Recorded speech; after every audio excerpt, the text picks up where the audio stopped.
नमस्कार, मैं हूं सत्येंद्र शर्मा और आप देख रहे हैं पंजाबकेसरी.com। सर्द मौसम के बावजूद दिल्ली का सियासी पारा चढ़ा हुआ है। ऐसा हो भी क्यों नहीं। राष्ट्रीय राजधानी में चुनावी रण जो होने वाला है और इस रण के शुरू होने से पहले ही राजनीति में सहमत का खेल भी शुरू हो गया है। जी हाँ, हम बात कर रहे हैं दिल्ली विधानसभा चुनाव की, जिसके लिए 2 महीने से भी कम का वक्त बचा है।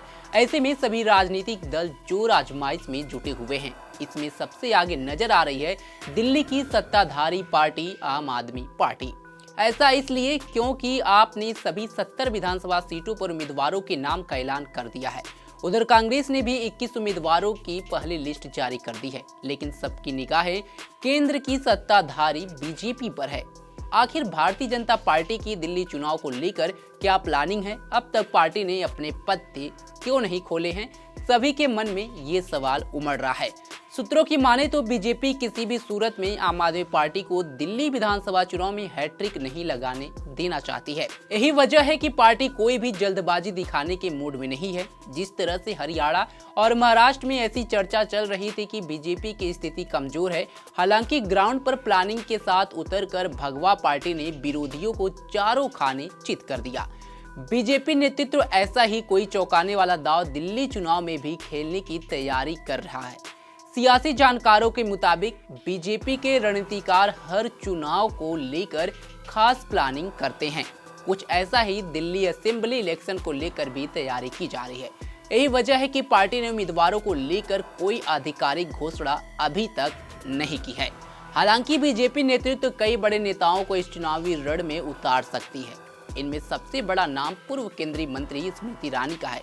ये चर्चा इसलिए शुरू हुई क्योंकि स्मृति ईरानी ने हाल ही में दिल्ली बीजेपी के वरिष्ठ नेताओं से मुलाकात की है। ऐसे में उनके दिल्ली विधानसभा चुनाव लड़ने की अटकलें तेज हो गई हैं। स्मृति ईरानी का नाम इसलिए भी सुर्खियों में छा रहा है क्योंकि दिल्ली बीजेपी की ओर से सीएम पद को लेकर अब तक कोई चेहरा स्पष्ट नहीं है। दिल्ली के पूर्व मुख्यमंत्री और आप मुखिया अरविंद केजरीवाल भी इसे लेकर भारतीय जनता पार्टी को हमेशा घेरते रहे हैं। स्मृति ईरानी मोदी सरकार में 2 बार केंद्रीय मंत्री रह चुकी हैं। लोकसभा चुनाव 2024 में उन्हें अमेठी से हार का सामना करना पड़ा था। इसी के बाद उनके दिल्ली से चुनाव लड़ने की बात सामने आ रही है। अगर वह दिल्ली विधानसभा चुनाव लड़ती है तो यह तय माना जा रहा है कि पार्टी उन्हें कोई बड़ी जिम्मेदारी देने पर विचार कर सकती है और स्मृति ईरानी को बीजेपी दिल्ली का अपना मुख्य चेहरा बना सकती है। ऐसे सूत्रों से खबर सामने आ रही है कि बीजेपी दिल्ली में अभी कोई बड़ा चेहरा नहीं है जिसे बीजेपी अपना मुख्य दावेदार मानती है। वहीं स्मृति ईरानी ही नहीं, बीजेपी के कई और पूर्व सांसदों पर दांव लगाने की रणनीति तैयार कर रही है। दिल्ली चुनाव को लेकर बीजेपी की ओर से जिन सियासी दिग्गजों के नाम की चर्चा है उनमें पूर्व सांसद प्रवेश वर्मा, रमेश बिधूड़ी, मीनाक्षी लेखी और पूर्व केंद्रीय मंत्री हर्षवर्धन भी शामिल हैं। वेस्ट दिल्ली से 2 बार सांसद रहे प्रवेश वर्मा को नई दिल्ली सीट से अरविंद केजरीवाल के खिलाफ चुनावी मुकाबले में उतारा जा सकता है। पूर्व सांसद मीनाक्षी लेखी लाजपत नगर विधानसभा सीट से टिकट देने पर चर्चा हो रही है। वहीं पूर्व सांसद रमेश बिधूड़ी को कालकाजी विधानसभा सीट से आतिशी के समक्ष उतारा जा सकता है। तुगलकाबाद विधानसभा सीट से भी उनके दावेदारी की चर्चा है। वहीं पूर्व केंद्रीय मंत्री डॉक्टर हर्षवर्धन पर भी बीजेपी दिल्ली विधानसभा चुनाव में दांव खेल सकती है। उन्हें कृष्णानगर या सकूर बस्ती से चुनावी रण में उतारा जा सकता है।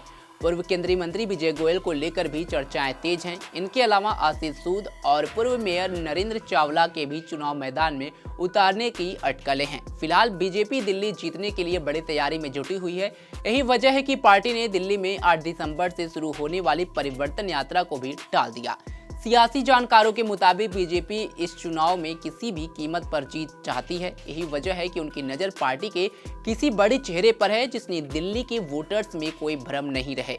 अब देखना दिलचस्प होगा कि दिल्ली के चुनावी रण में बीजेपी अपने कौन से तुरुस के इक्के पर दांव लगाती है। लेकिन अगर बीजेपी की दिल्ली की बात की जाए तो एक और नाम सामने आता है जो दिल्ली में बीजेपी का बड़ा चेहरा है और मुख्यमंत्री का दावेदार भी वो माना जा रहा है, और वो नाम है मनोज तिवारी का।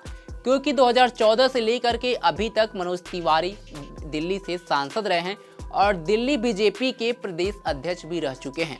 वहीं लोकसभा चुनाव में 7 लोकसभा सीटों पर बीजेपी ने 6 सीटों पर अपने उम्मीदवार बदले थे, लेकिन मनोज तिवारी का टिकट नहीं कटा था और वो लगातार तीसरी बार चुनाव लड़े और जीते भी। इसलिए मनोज तिवारी की भी दावेदारी मानी जा रही है कि अगर बीजेपी दिल्ली चुनाव जीतती है तो कहीं न कहीं मनोज तिवारी भी सीएम फेस की रेस में सामने आ सकते हैं। यानी कह सकते हैं कि स्मृति ईरानी, मनोज तिवारी का नाम सबसे आगे चल रहा है दिल्ली के मुख्य चेहरे के रूप में। फिलहाल ये बीजेपी का निर्णय है वो क्या करेगी, लेकिन दिल्ली चुनाव अभी 2 महीने का समय बचा है होने में, लेकिन अभी से पार्टियों के द्वारा जोर आजमाइश का खेल शुरू हो चुका है। फिलहाल इस खबर पर आपकी क्या राय है, कमेंट बॉक्स में हमें जरूर बताएं। ऐसे ही तमाम खबरों के लिए जुड़े रहे हमारे साथ और देखते रहें पंजाब केसरी.com। धन्यवाद।